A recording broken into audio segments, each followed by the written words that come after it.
আসসালামু আলাইকুম। আজকে আমরা কয়েকটি গুরুত্বপূর্ণ দিবস নিয়ে আলোচনা করব। আসলে সব দিবস পড়ার দরকার হয় না বা পড়ার প্রয়োজনও নাই। ইভেন কি আপনি কোনো একটা দিবস না পড়লেও চলবে।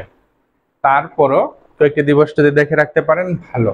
এখন দিবস মনে রাখার সবচেয়ে ভালো উপায় হচ্ছে ব্যাকগ্রাউন্ডটা জেনে রাখা। ব্যাকগ্রাউন্ড যদি জেনে রাখেন তাহলে দিবসটা তো জানবেনই, পাশাপাশি ওই ব্যাকগ্রাউন্ড থেকে কোনো প্রশ্ন আসলেও আপনি পারবেন এবং সহজেই মনে থাকে।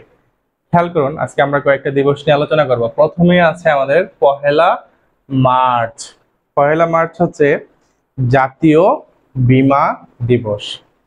এখন এর আগে আরেকটা তথ্য হচ্ছে 2018 সাল থেকে পয়লা মার্চ পালন করা হতো জাতীয় ভোটার দিবস, কিন্তু এখন ভোটার দিবসটা হয়ে গেছে 2রা মার্চ। তার মানে যদি আপনার বইয়ে পয়লা মার্চ থেকে, সেটা উত্তর হবে না, সেটা হবে 2রা মার্চ।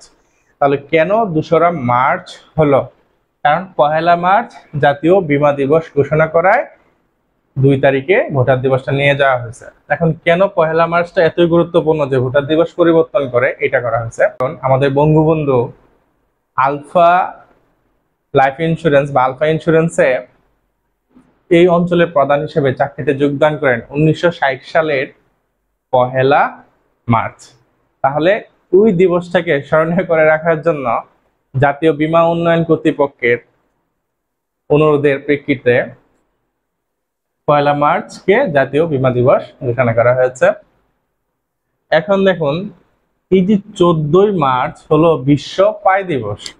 বিশ্ব পাই দিবস, তাহলে কেন বিশ্ব পাই দিবস? পাই আপনারা চিনেন, পাই মানে এই যে আমাদের এই পায়ের মান হচ্ছে 3.1416। যারা সায়েন্স বা অন্য যারা ব্যাকগ্রাউন্ডেরা আছেন, আসলে পাই হলো কি একটা অমূলদ সংখ্যা, মানে এরপরে অসংখ্য ডিজিট আছে যেটা কোনোদিনই নির্ণয় করা সম্ভব হবে না। তারপরে আমরা মানে একটা মান হিসেবে প্রায়শই 3.1416 হিসেবে ব্যবহার করে থাকি। দেখেন তাহলে 3.1416, তার মানে এটা কত তারিখ হয় খেয়াল করুন। এটা হয়, এটা যদি মাসের নাম হয়, এটা যদি বার হয়, তাহলে 14/3। অর্থাৎ এই যে 14ই মার্চ, জানুয়ারি ফেব্রুয়ারি মার্চ, এই 14ই মার্চকে বিশ্ব পাই দিবস বলা হয়। দেখেন আপনার পায়ের মান জানা থাকলে এই প্রশ্নটা আসলে পারবেন। এই প্রশ্নটা সাধারণ জ্ঞানে আসবে না, এই প্রশ্নটা আসলে মানসিক দক্ষতা অংশে আসতে পারে। নেক্সট দেখেন 2রা মার্চ। এটা সবাই জানেন যে যেহেতু 2রা মার্চ আমাদের প্রথম জাতীয় পতাকা উত্তোলন করা হয়েছিল, তাই 2রা মার্চকে জাতীয় পতাকা দিবস হিসেবে পালন করা হয়। তারপর দেখেন 4 নভেম্বর সংবিধান দিবস। দেখুন, যখন 12ই অক্টোবর সংবিধান নিয়ে আলোচনা শুরু হয়, 4 নভেম্বর কিন্তু আমাদের সংবিধান কি হয়েছিল? সম্মিলিতভাবে গৃহীত হয়েছিল 4টা পাঠ করার পরে। তাই 4 নভেম্বর হলো সংবিধান দিবস।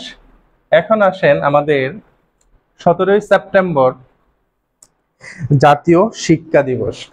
এটা আমাদের হিস্ট্রির একটা অন্যতম গুরুত্বপূর্ণ আন্দোলনের সাথে সংশ্লিষ্ট।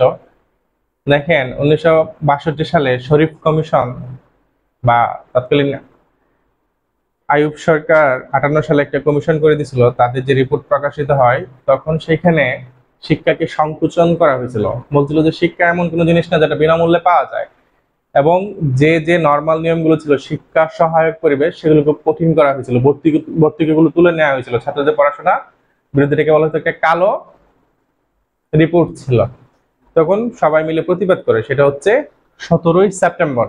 এবং ওই 17ই সেপ্টেম্বর আমাদের বেশ কয়েকজন, যেমন মতিউর বা অজিউল্লাহ, আমাদের অনেক ছাত্র নিহত হয়। তাদের এই যে অবদান বা তাদের যে ওই ত্যাগ, ওটা স্মরণে রাখার জন্যই কিন্তু 17ই সেপ্টেম্বরকে জাতীয় শিক্ষা দিবস হিসাবে পালন করা হয়।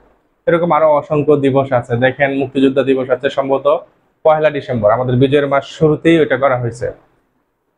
তারপর দেখুন শহীদ বুদ্ধিজীবী দিবস আছে 14 ডিসেম্বর। মানে এগুলো খুব কমন বা ফেমাস ডেট, এগুলো মনে রাখার চেষ্টা করবেন। সুন্দরবন দিবস আছে যেটা হলো 14ই ফেব্রুয়ারি। তাহলে আমরা এই সমস্ত দিবসগুলো, বিশেষ করে এইখানে আজকে আমরা যে দিবসগুলো পড়লাম, এই দিবসগুলোর কিছুটা হলেও ঘটনা আমরা পিছনে ঘটনা জেনে নিয়েছি, তাই এগুলো পরীক্ষায় আসলে আমরা সহজে উত্তর করতে পারবো বলে আশা করি।